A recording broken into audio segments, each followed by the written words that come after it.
sois-tu, Seigneur Jésus. Alléluia. L'œuvre de la croix.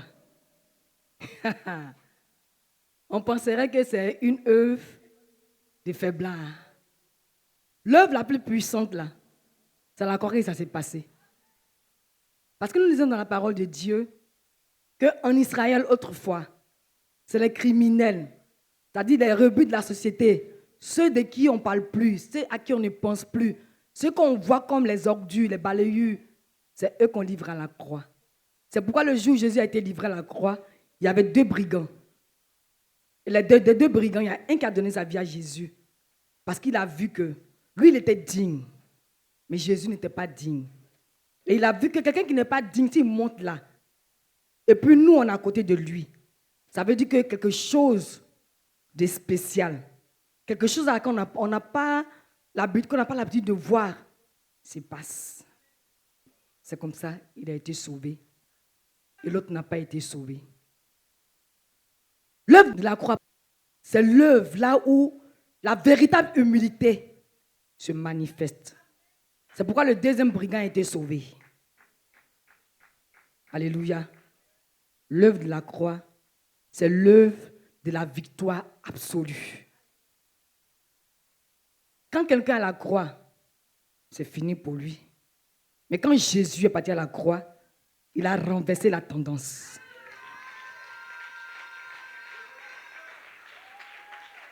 Alléluia. Il a renversé la tendance. Et c'est quand il est parti à la croix qu'on a vu qu'en bon, donc à la croix, quelque chose de puissant, de glorieux peut se passer. C'est pourquoi l'œuvre de la croix, pour nous, comme la Bible dit dans Corinthiens, pour ceux qui ne croient pas en Jésus, c'est-à-dire que c'est pour les faiblards, c'est inintelligent, mais pour nous qui avons cru en Jésus, c'est une bénédiction éternelle. D'où la folie de Dieu. Alléluia. C'est ce que l'apôtre Paul nous dit dans le livre des Corinthiens, le chapitre 1, soit le verset 2 ou 3. Alléluia. Donc, ce que nous allons dire ce matin-là, depuis le Saint-Esprit me donne de ne pas prendre ce message comme une prédication. C'est un cœur à cœur. Par cette parole que notre Dieu nous donne et par l'œuvre du Saint-Esprit, déjà des guérisons se passent. Nul ne peut venir dans la maison de Dieu tel qu'il est venu, puis repartir ainsi.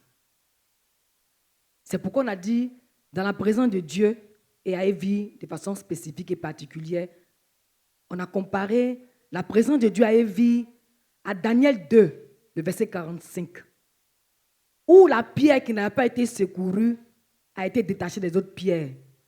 Quand on vient, qu'un pasteur vous ait imposé les mains ou pas, sachez que l'alliance que Dieu a tissée avec cette mission, déjà entre sa servante et lui, et l'alliance éternelle qu'il a tissée entre Jésus et lui pour l'humanité, ça rentre en même temps dans cette pensée éternelle-là, que nul ne peut venir devant Dieu et puis repartir ainsi. Ce n'est pas possible.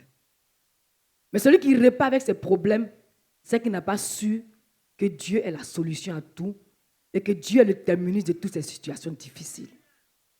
Quand on a su ces choses-là, on ne peut pas venir dans la présence de Dieu puis repartir ainsi. Donc c'est à la fin qu'on va prier. Et c'est à la fin aussi certainement que je vais te donner le thème. Mais ce que je veux déjà présenter, c'est pour nous dire, bien-aimés dans le Seigneur, vivre en Christ là, ce n'est pas égal à venir à l'église. Vous voyez, non?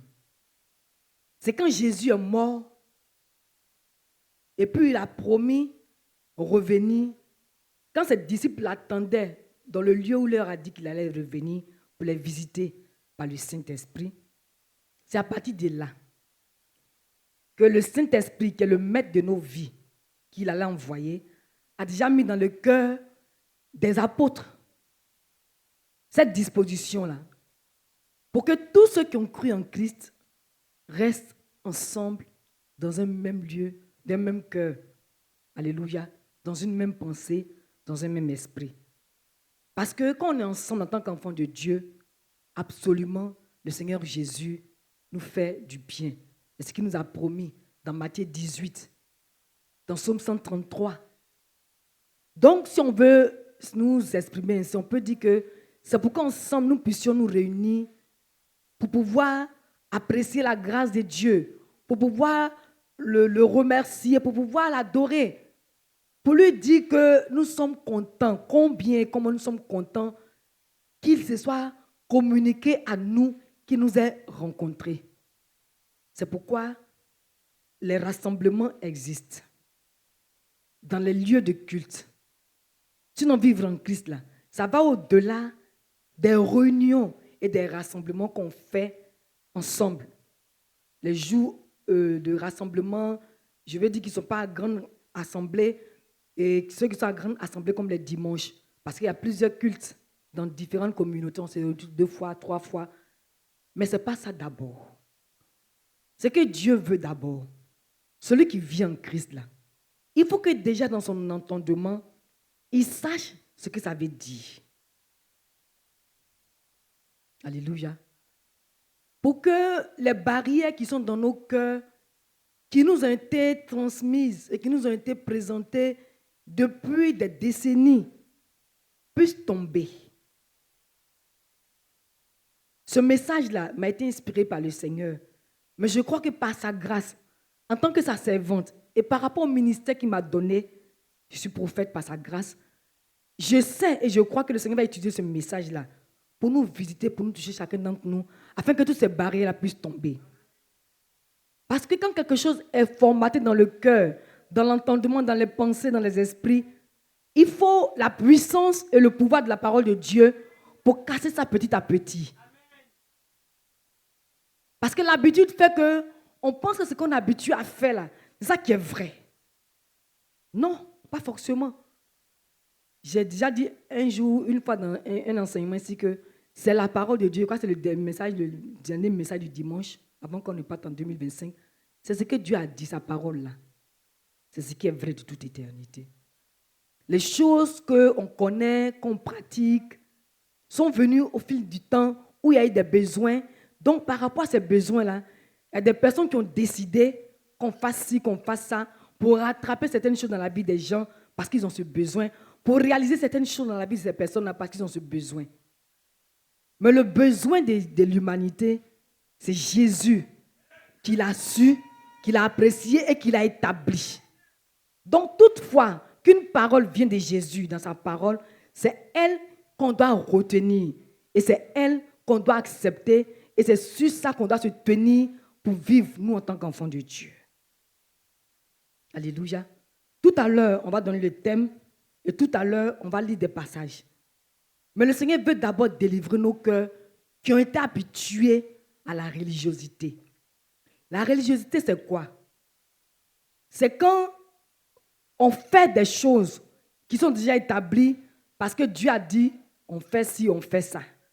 Ce que ça donne, ce n'est pas un grand problème pour nous. Ce à quoi ça aboutit, ce n'est pas un grand problème pour nous.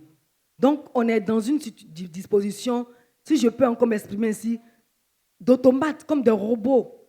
Ce n'est pas ce que Dieu veut. L'adoration, l'appartenance à Jésus-Christ, c'est une disposition de cœur à cœur. Mon cœur est ouvert à Dieu. Et Dieu qui a déjà ouvert son cœur pour moi depuis longtemps, me donne de le saisir, me donne de le voir, me donne de m'attacher à lui, me donne d'identifier qu'il est vrai. Alléluia. Parce que quand on a entendu l'évangile, avant de donner notre vie à Jésus, et puis quand on vient, quand nos expériences qu'on fait au quotidien, ou bien dans la maison de Dieu, sont carrément différentes de ce que Dieu a promis, ou bien de ce que Dieu a dit, vous conviendrez avec moi que petit à petit, ça devient comme une utopie. Qui n'est pas d'accord? Quand on t'a dit que Jésus guérit, et puis toi tu viens avec ton cancer, et puis ton cancer n'est pas guéri, et puis on te dit non, il faut croire, ça est arrivé. Finalement, la foi est vraie, et c'est le seul moyen que Dieu a établi pour que les hommes puissent communier avec lui, pour que les hommes puissent l'atteindre pour que les hommes puissent s'attacher à lui. Et c'est la foi qui nous permet de voir les choses du Seigneur à l'œil nu. Ces œuvres qu'il a réalisées à la croix de Golgotha, on n'était pas témoins.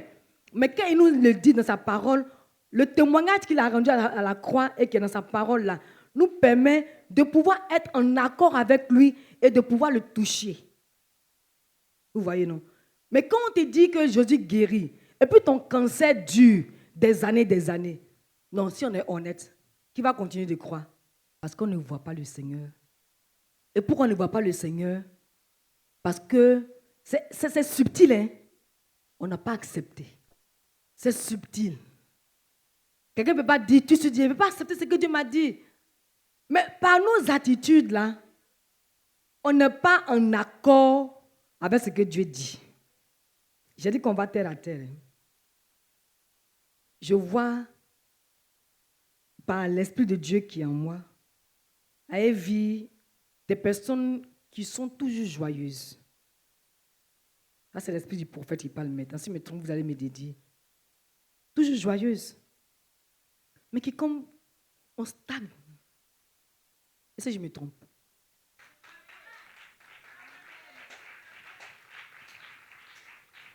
Et ça, c'est parce que on n'a pas ouvert notre cœur à Jésus. Ses œuvres nous plaisent. Tout ce qu'il fait, on est d'accord avec. Mais pour que nous-mêmes, là, on laisse le Seigneur nous introduire pleinement dans ce qu'il a dit, le concernant et nous concernant, là encore, c'est difficile. Parce qu'on n'est plus sûr de nous-mêmes, de nos difficultés. Si quelqu'un vit en Christ, qu'il a des problèmes, qui ne ressasse pas les problèmes, qui ne passe pas tout son temps à murmurer, à se plaindre, à penser à ses problèmes, à voir comme quoi Dieu ne le voit pas, ou bien ses problèmes sont plus réels que Dieu. Si quelqu'un ne fait pas ça, c'est la personne la plus intelligente de la planète. Jésus nous a déjà donné tout. C'est parce qu'on n'est pas en accord avec lui qu'on est dans les dispositions de prière. Seigneur, donne-moi, Seigneur, donne-moi, Seigneur, donne-moi, donne-moi. Et qu'on n'a pas vu, non, Jésus ne m'aime pas. C'est des choses qu'on dit souvent. Le mariage, ça y est en lui. L'enfantement, ça y est en lui. La prospérité financière, ça y est en lui. La guérison, ça y est en lui. C'est chercher les profondeurs de Dieu qui va nous faire du bien.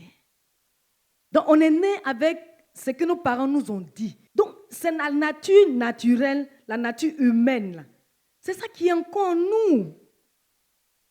Alors que Jésus a déjà introduit la nature surnaturelle. Sa vie qu'il a introduite en nous, là. C'est ce que ça veut dire.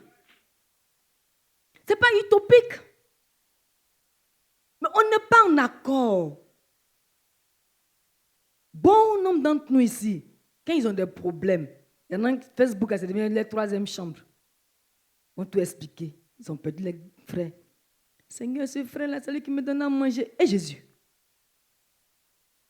Seigneur, il est la façon dont je l'aimais. Et Jésus. Que vais-je devenir? Et Jésus. Ça paraît un peu anodin, mais je veux dire que la parole, là, elle nous délie, elle nous lie. Nous, on fait ça parce que nos émotions sont en jeu. Donc, on veut exprimer nos émotions. Mais depuis le jour où le Saint-Esprit est entré dans ta vie, là, les émotions sont enterrées. C'est ça qui est la vérité. Hein?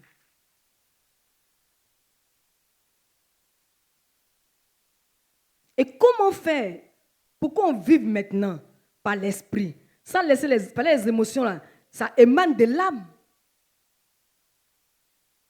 Les émotions émanent de l'âme. Quand Jésus a introduit son esprit en nous là, c'est le Saint-Esprit qui domine sur l'âme. Vous voyez, non? Et bon nombre d'entre nous, quand ils ont des problèmes, c'est comme si Jésus n'avait jamais existé dans leur vie. C'est un danger. Jusqu'à quand? À quel moment quelqu'un va grandir? À quel moment? Et quand c'est comme ça, quand on n'a pas le besoin, on a le besoin qu'on croit pour nous qui n'est pas pourvu, on te plaint, on murmure. Et quand le Seigneur me donne ce message, il y a une pensée qui m'est venue. Avant qu'on partait chez les fétichistes, chez les marabouts, là, quand ça n'a pas réussi, on va murmurer. On ne murmure pas. On ne se plaint pas. Hein, ou bien on se dit qu'on est les enfants chéris. Mais enfant chéri, là, c'est celui qui met en pratique la parole de son Dieu. Jésus nous a dit qu'il nous a tout donné. Ce n'est pas parce que tu ne touches pas. Ce n'est pas parce que tu ne vois pas que tu n'as pas ça. Jésus a dit qu'il a donné. Il ne ment jamais. En lui, il n'y a point d'ombre de variation. Il est le Dieu en qui on ne va jamais trouver de mensonges. Donc si on ne touche pas, si on ne voit pas, c'est nous qui sommes le problème. C'est nous. Il y a des fois où on persévère dans la prière, où on croit que Dieu nous a donné, puis on appelle, on réclame, et puis on ne voit pas, on ne touche pas. Et ça ne veut pas dire qu'on ne possède pas. C'est là que le problème se passe avec les chrétiens. Toute fois qu'on n'a pas, pour nous, c'est que ça n'existe pas. Donc on va voir que ça existe d'abord, et puis on sait qu'on a eu. Ce n'est pas la foi. Vous savez bien aimé, le seul moyen, l'unique moyen que Dieu a établi entre les hommes et lui, c'est la foi. Et ce qui peut nous permettre d'expérimenter la foi, c'est sa parole. Donc pour avoir la foi, il faut la parole de Dieu. Et dans Jean, le chapitre 1, qu'est-ce qu'on nous dit par rapport à la parole de Dieu? Ce qu'on dit dans la parole de Dieu par rapport à la parole là, c'est Jésus. Vous voyez, non? C'est ça qui nous fatigue. C'est-à-dire, la religion fait que on ne se décale pas de nos réalités. Parce que la religion, c'est le mélange, c'est le mélancolique. C'est-à-dire que la religion, c'est le mélange entre ce qu'on savait auparavant de Jésus et entre ce qu'on est venu trouver à l'église, on dit on doit faire. C'est ça que la religion. Alors que la foi nous met face aux réalités vivantes, véritables et éternelles de Jésus. J'ai dit vivante, véritable et éternelle.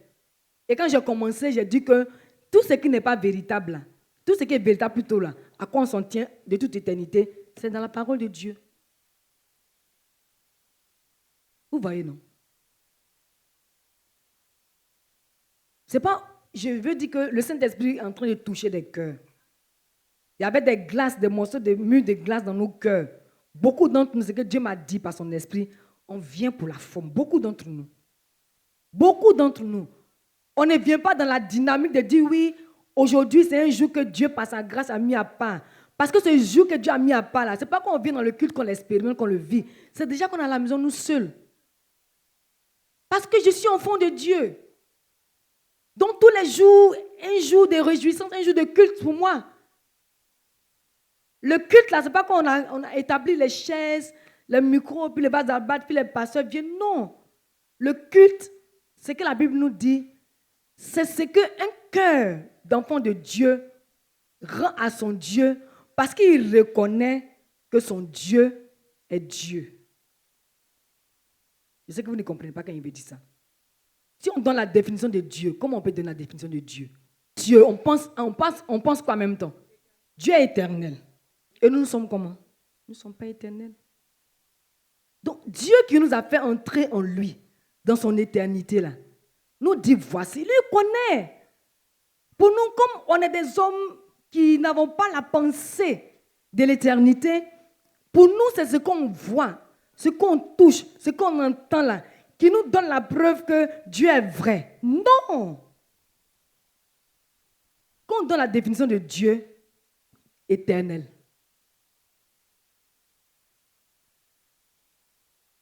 Éternel. C'est ce qui a un commencement, une fin, que qu'on n'a pas trouvé, on est troublé. C'est de ça que Hébreux 11 nous parle. je crois vers la fin, que tous ceux-là de qui le témoignage est rendu, qu'ils ont manifesté la foi, ce n'est pas eux tous qui ont touché ce que Jésus leur a promis dans sa parole. Mais ils les ont vus et salués de loin. Parce qu'ils ont su que celui qui a parlé ne ment pas et qu'il est éternel.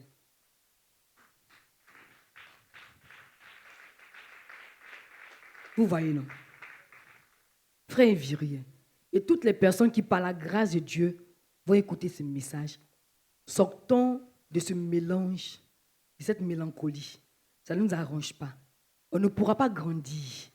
Jésus veut nous voir grandir. Jésus veut nous voir grandir parce qu'on est sur la terre. On est tellement habitué aux choses de la terre que c'est elles qui nous définissent. C'est elles qui nous influencent. C'est elles qui nous intéressent. Ce n'est pas normal. On te voit. Les soeurs qui t'ont grandi quelque part. Tu as 40 ans, passé 50 ans. Bonjour ma soeur, tu es mariée? Non. Ah, toi aussi, depuis tu n'es pas mariée. Puis en même temps, ton cœur n'est pas tranquille. Seigneur, tu vois, tu es déjà mariée. C'est comme ça on prie. Hein? C'est-à-dire que notre vie chrétienne, on l'a vue par rapport au siècle présent. Ce n'est pas normal. Ce n'est pas normal. Ce que je suis en train de vous dire là, c'est des choses sur lesquelles le Seigneur m'a parlé. Et je me suis souvenu de quand le révérend disait que celui qui a des problèmes et qui ne prend pas tout son temps pour penser à ces problèmes-là, c'est lui l'homme le plus intelligent de la planète. C'est comme ça que Jésus veut qu'on vive. Sortons de cette façon avec laquelle on a vécu durant tous ces temps en Christ. Et pour sortir, là, ce n'est pas difficile. Ce n'est même pas prière. Commence déjà à t'éloigner de ce que toi-même tu fais. Et puis tu sais que ça te récale. On ne dit pas que quand on a des besoins, on ne prie pas. On prie, bien au contraire. La prière est le moyen que Jésus nous a donné pour que nous puissions communier avec lui. Alléluia. Comment quelqu'un a tout et puis il court après rien? C'est parce qu'on a été habitué à voir rien. Et vous savez ce que moi j'appelle rien là? C'est ce qu'on a plus à disparaître.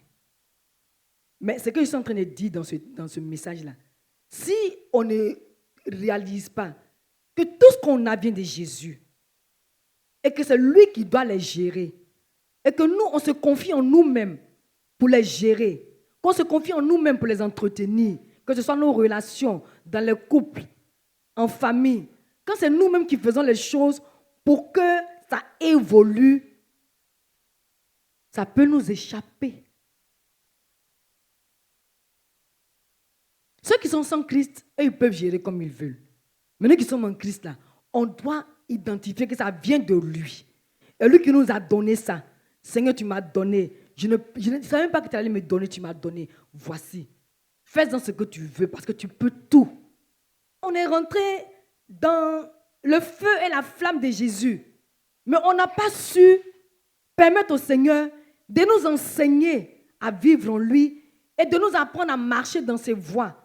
On est venu trouver dans l'église un certain canevas dans lequel on s'inscrit et dans lequel on a marché, qui n'était pas, bien souvent pour certains d'entre nous, des vérités établies, des vérités éternelles.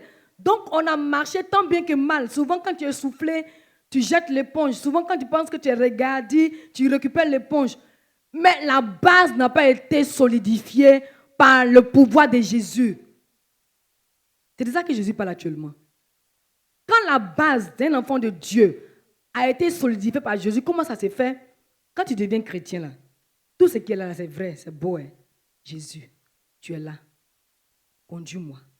C'est des prières qu'on va penser que elles sont anodines, mais ce n'est pas anodin. Parce qu'on a conçu Jésus dans notre entendement. Chacun d'entre nous voit Jésus comme il veut le voir. Si je me trompe, que quelqu'un me dédise, c'est là que le problème se passe. Jésus nous a donné la grâce de nous donner à lui. Quand on s'est donné à lui, là, ce qui est derrière, ce qui est devant, c'est lui qui sait. Seigneur, je ne connais rien. Prends-moi. De la façon dont on dit, je te donne mon cœur, là, Ça déjà, je ne vais pas dire que c'est pas une formule quand on donne sa vie à Jésus. Mais quand on a fini de donner sa vie à Jésus, là, l'expérience de la vie en Jésus, là, c'est là que tout le monde doit chercher la vérité de Dieu. Quand on dit qu'on est enfant de Dieu, là, ça veut dire quoi? Dieu s'attend à quoi de moi? Qu'est-ce que Dieu veut pour moi? C'est là que ça commence. Sinon, on vient à l'église, on danse, on s'en va, on repart dans notre train quotidien, on vient, et puis un jour, je m'en vais. On a un trésor.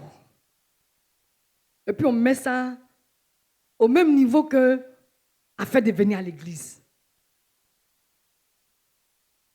Ce n'est pas n'importe qui Jésus. Et celui qui est en Jésus n'est pas n'importe qui. Mais nous, on a fait affaire de Dieu là comme quelque chose de normal. Ce n'est pas normal d'être chrétien. C'est pas ça parce que c'est normal qu'il y a eu ce mélange-là. Ce n'est pas normal. Vivre en Christ, c'est du surnaturel. Je ne peux rien. Jésus peut tout. Et Jésus a tout pouvoir. Nous, on est recroquevillés sur notre petite personne. Seigneur, donne-moi Marie. Tant que tu vas vouloir ton mari, là, tu ne vas pas permettre au Seigneur de t'utiliser. Notre pasteur David va dire que le chemin le plus rapide, c'est Jésus. Tant qu'on va tourner en rond sur nous-mêmes, là, ce n'est pas ce que nos cœurs veulent. Mais tant qu'on va lâcher prise, on va se relâcher, on va dire au Seigneur, si tu m'as donné d'être ton enfant, ce n'est pas en vain. Fais ce que tu veux. Ouvre mes yeux. Si c'est quoi tu veux que mes yeux s'ouvrent te concernant. Ouvre mon cœur à toi, tel que tu veux, selon qui se doit. Vous voyez, non? Allez-y, lire Daniel 2, verset 45. Vous allez voir de quoi le Seigneur nous parle concernant cette mission. D'ailleurs, pour toutes les églises, mais de façon particulière pour cette mission. Quand quelqu'un vient, Jésus le prend en charge. C'est ce que la parole de Dieu dit. Nous lisons la parole de Dieu dans le livre de Josué, chapitre 1, du verset 1 au verset 5 et le verset 9. Après la mort de Moïse, serviteur de l'Éternel, l'Éternel dit à Josué, fils de Nun, serviteur de Moïse, Moïse, mon serviteur, est mort. Maintenant, lève-toi, passe ce Jourdain, toi et ce peuple, pour entrer dans le pays que je donne aux enfants d'Israël. Tout lieu que foulera la plante de votre pied, je vous le donne comme je l'ai dit à Moïse. Vous aurez pour territoire, depuis le désert et le Liban, jusqu'au grand fleuve, le fleuve de l'Euphrate, tout le pays des Hétiens, et jusqu'à la grande mer vers le soleil couchant. Verset 5. Nul ne tiendra devant toi. Tant que tu vivras, je serai avec toi, comme j'ai été avec Moïse. Je ne te délaisserai point, je ne t'abandonnerai point. Verset 9. Ne t'ai-je pas donné cet ordre? Fortifie-toi et prends courage. Ne t'effraie point et ne t'épouvante point, car l'Éternel, ton Dieu, est avec toi dans tout ce que tu entreprendras. Parole du Seigneur. Amen. On acclame le Seigneur. Amen. Le thème, c'est demeurer en Christ égale domination. Demeurer en Christ égale domination. Avant de continuer la lecture, je donne rapidement la définition de demeurer. Demeurer, c'est rester quelque part, y être pendant longtemps. Maintenant, on va dire y être pour toujours, à jamais. Demeurer, rester quelque part, y être pendant longtemps. Et le thème, c'est demeurer en Jésus-Christ égale domination. Vas-y, sœur Caroline, s'il te plaît. Alléluia. Amen. Je lis la parole de Dieu dans le livre de Jean, chapitre 15, verset 7. Si vous demeurez en moi et que mes paroles demeurent en vous, demandez ce que vous voudrez et cela vous sera accordé. Amen. Amen. Amen. Psaume 91, verset 1. Celui qui demeure sous l'abri du Très-Haut repose à l'ombre du Tout-Puissant. Amen. Amen. On n'est pas sûr de Dieu. C'est pourquoi on se débat. On a dit demeurer quelque part pour toujours, à jamais.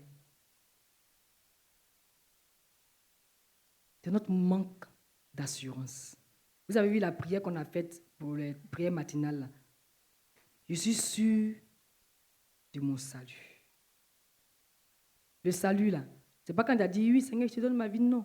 Le salut, c'est tout ce que Dieu a mis à disposition pour qu'on jouisse de sa vie pleinement. Vous avez déjà vu Jésus se plaindre? Non, dites-moi, qui a déjà vu Jésus se plaindre?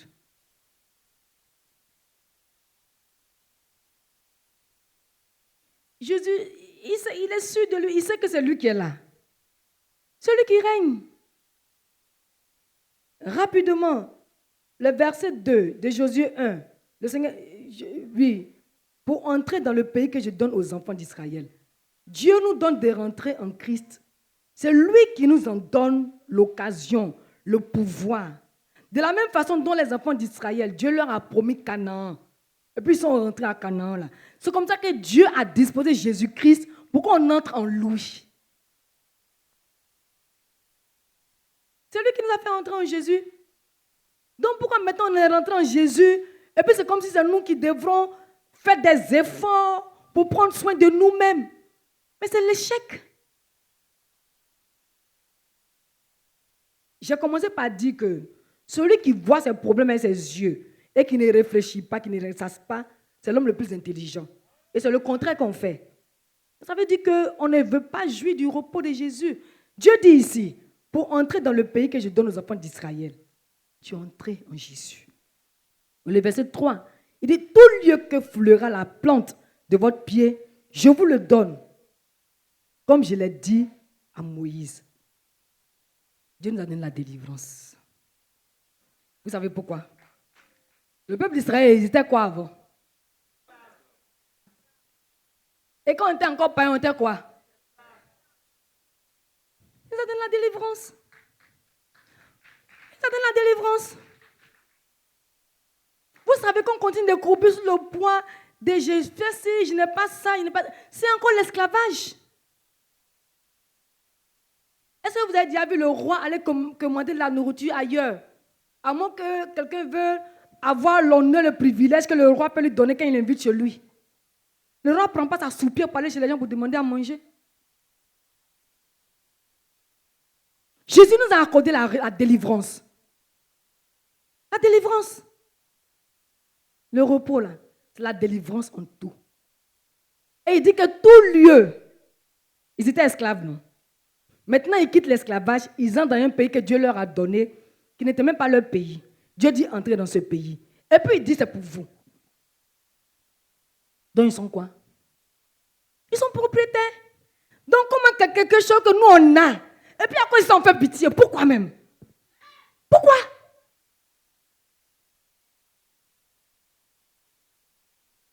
Comme on n'a pas encore vu, c'est qu'on n'a pas. Hébreux 11 dit, tous ceux à qui ils ont rendu témoignage de leur foi, là, ce n'est pas tous qui ont touché, pas tous qui ont vu, mais comme ils savent que Dieu qui a parlé ne ment pas, ils sont salués de loin. C'est parce qu'on n'est pas sûr de Dieu, on n'a pas l'assurance de notre Dieu, que qu'on n'a pas encore vu, on dit qu'il n'a pas parlé. D'esclaves à propriétaires, c'est ce que nous sommes en Jésus. Ça, c'était le verset. Maintenant, il dit, nul ne tiendra devant toi tant que tu vivras. Je serai avec toi comme j'ai été avec Moïse.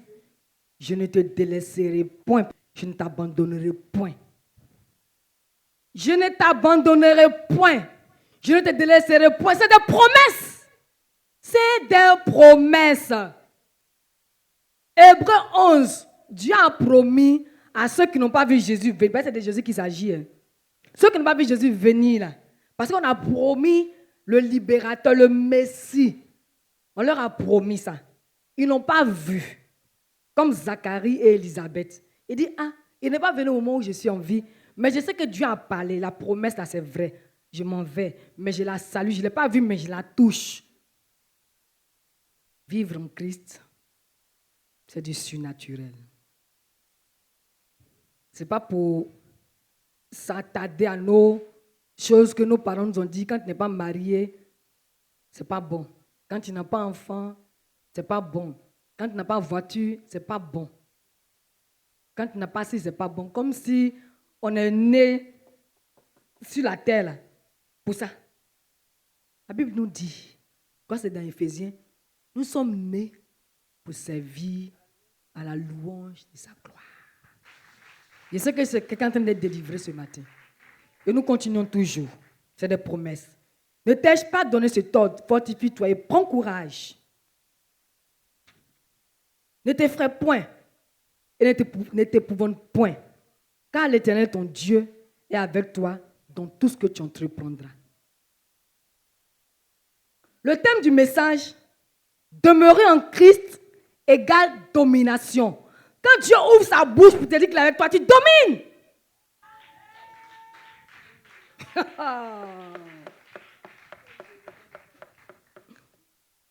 Qui domine dans les cieux sur la terre? Maintenant, lui ouvre sa bouche pour dire qu'il est avec toi. Qui ne te délaissera jamais. Il t'a donné le pouvoir de faire tout pour glorifier son nom. Pas pour faire tout pour pécher. Hein. Pour glorifier son nom. Parce que Dieu au ciel, personne ne le voit. Vous pensez que c'est utopique? Quand on dit les chrétiens dominent là, on chante les chansons. Je ne suis pas n'importe qui. Demeurer pour choisir Jésus, pour vivre en Jésus. Non, non, non. Hein. C'est des réalités vivantes. On doit apprendre, je dis bien, on doit apprendre à les expérimenter, à les vivre. Jésus nous a promis être avec nous. Qui peut contre Jésus? Personne. Jésus est sur la terre, dans le ciel. C'est lui qui domine. Absolument. Donc lui, il nous promet que je ne vais jamais t'abandonner. Je suis avec toi.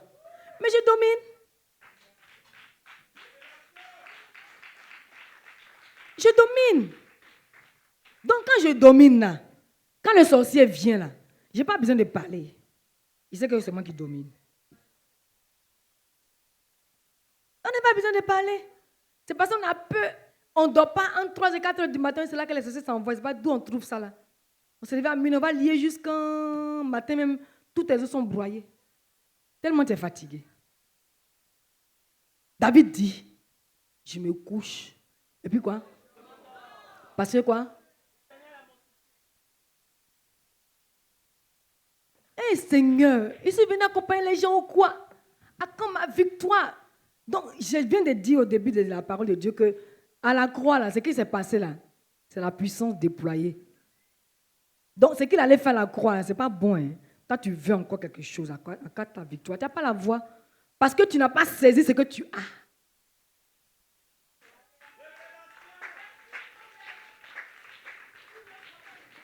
J'ai quelque chose. Et puis, je ne saisis pas la chose. Et puis, je regarde. À quand ma victoire? La victoire, elle te regarde, elle est étonnée. Mais de quoi elle parle? Parce que tu n'as pas saisi. Parce que tu n'as pas perçu. Parce que tu n'as pas su. Parce que tu n'as pas été en accord avec Jésus. Tu as voulu voir d'abord pour que tu saches que tu as ça. Non. C'est parce que Jésus a déjà tout planifié et qu'il dit que tu as ça. Éphésiens 1, le verset 3. Jésus ne ment pas. Mes frères et mes sœurs, celui qui ment de toute éternité, c'est le diable. Jésus ne ment jamais. Alléluia. Et le Jean 15, si vous demeurez en moi et que mes paroles demeurent en vous, demandez ce que vous voudrez et cela vous sera accordé. Ce que nous voulons là, c'est ce qu'il a déjà prévu pour nous. Ce n'est pas autre chose. Il sait que ce que nous on veut là, c'est les bonnes choses. Dieu en lui, il n'y a pas de mauvaises choses. Quand il dit ce que vous voudrez là, il sait que l'homme ne va jamais vouloir quelque chose de mauvais pour lui. Et ce que vous voudrez là, c'est les bonnes choses que j'ai mises en moi, qui sont en moi pour vous là. Demandez. Quelqu'un ne peut pas demander à Dieu la mort, non. C'est pourquoi sa parole dit que comme méchant comme vous l'êtes, si vous savez donner de bonnes choses à vos enfants, pourquoi pas moi qui suis bon de ma bonté éternelle? Pourquoi il n'y a pas vous donner les bonnes choses? Jean 15, verset 7 dit, demandez ce que vous voudrez. et cela vous sera accordé. Parce que le Seigneur sait qu'on veut toucher, on veut posséder ce qu'il a déjà prévu pour nous en Jésus-Christ. Seigneur, merci, parce que tu me donnes, parce que je touche. Même si je n'ai pas encore touché, je sais que ça est là. J'appelle à l'existence. Ce n'est plus des prières, le carnaval est établi. Donc quand on sort de là, on est fatigué. Parce qu'on a voulu suivre le carnaval pour que Dieu nous écoute, pour qu'il nous entende, pour qu'il nous voie. Mais ce n'est pas le carnaval. Hein. Le carnaval, ce n'est pas mauvais. Ce n'est pas non plus une formule. Mais au-delà du carnaval qui est là, le carnaval est venu nous trouver à l'église pour certainement mettre un certain ordre pour qu'on s'approche du Seigneur. Ce n'est pas mauvais, c'est bon. Mais on n'est pas restreint, on n'est pas dans le carnaval absolument, sinon je n'ai pas été exaucé. Le carnaval dans lequel le Seigneur nous a inscrits là, tu as entendu ma parole, tu crois, demande, tu reçois. Alléluia. Et le dernier verset, 91, Psaume 91, verset 1. Celui qui demeure sous l'abri du Très-Haut repose à l'ombre du Tout-Puissant. Qu'est-ce qui se passe à l'ombre du Tout-Puissant? Le bien-être. Pourquoi on se débat sur la terre? C'est vraiment le bien-être. C'est à cause du bien-être qu'on souffre et puis on ne sait pas qu'on est déjà bien-être. On se tient debout. On lève les mains. Nous te bénissons, Seigneur, notre Dieu, au nom de Jésus. Tu es tellement bon. Seigneur, au-delà de ce que nous on voit avec nos yeux, comme quoi je viens à l'église, ce temps-là, ça te sert pour que nous puissions communier avec toi. Selon que ta parole le dit dans le psaume 132, voici, bénissez l'Éternel, vous tous, serviteurs du Seigneur, qui demeurez dans la maison du Seigneur. Levez les mains vers lui et sachez que c'est lui qui vous prend en charge. Seigneur, tu nous as visités. Waouh! Depuis ce matin, dès 7 heures jusqu'à maintenant, et ton œuvre continue encore dans nos vies. Nous voulons te rendre toute la gloire parce que c'est toi qui es bon pour nous. Merci de nous donner d'expérimenter la plénitude à laquelle tu nous as appelés en Jésus-Christ. Seigneur, pas le superficiel, pas le superflu, mais les profondeurs de la vie en Jésus. Parce que désormais que nous sommes devenus enfants de Dieu, c'est du surnaturel qu'il s'agit. Il ne s'agit plus de ce à quoi on est habitué, mais de ce qu'on connaît. Mais il s'agit de ce qu'on ne connaît pas, que tu veux nous faire découvrir chaque jour un peu plus. Parce que tu es un mystère. Merci Seigneur notre Dieu, au nom de Jésus. Amen.